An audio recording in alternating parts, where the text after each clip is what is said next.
आज आम अष्टम श्रेणी साहित्य बहिर उद्बोधन कविता पढ़ा।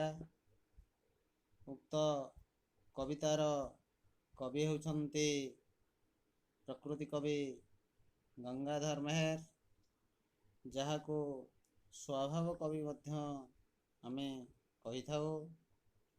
से 1862 मसीह वर्तमान बरगढ़ जिला रो बरपाली ग्राम रे जन्मग्रहण करथिले एवं से 1924 मसीह मृत्युवरण करथिले।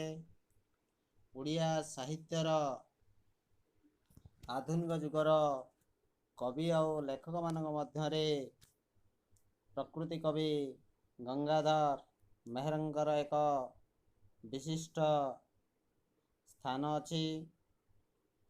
तांकर लेखा गुड़िक मध्यरे इंदुमती, कीचकवध, उत्कल लक्ष्मी, प्रणय वल्लरी, तपस्विनी, अर्घ्यथाली, महिमा और कृषक संगीत इत्यादि प्रधान एवं